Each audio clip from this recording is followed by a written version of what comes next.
My blog today is called The Glory of Gardens.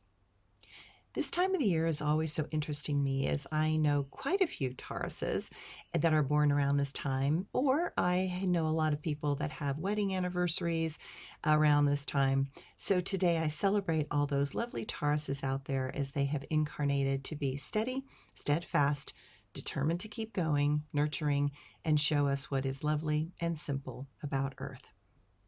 Taurus is the time of gardens, and so this time of the year I always think of this earth sign, and as I put my gardening gloves on and begin digging into the moist soil. My garden is coming together. I've been putting in small plants into the larger pots in my garden. So far I have the San Marzanos and the early girl tomatoes, the Japanese cucumbers, and the tomatillos replanted and ready to go. In my greenhouse, I have the green and red sweet peppers to do next, the jalapenos, and the pumpkins. I am finally finishing eating my delicious delicata squashes from last year, and the seeds will go shortly into the pots. They are very hardy and don't need much TLC. My leeks are in from last year. My garlic is almost ready, and the carrots are coming out. I have carrots coming out my ears. It is so lovely to live in a place where you can really grow most of the year certain things. I had volunteer sugar snap peas that came up and are already 4 feet tall. I expect a bumper crop as the blooms are already happening. I'm going to have to replant my broccoli. Waves of birds came through as it was coming up, and they decided it was very tasty as a salad for their meals of seeds. The irises are glorious out in full bloom. My tree peony exploded fantastic early. Then we had a cold snap with heavy rain, and it did not like that very much as the blooms were so big and heavy that they ended up with their heads in the mud. But the regular peonies are just coming in, so they should be an explosion of color shortly. I still have much to do in the garden.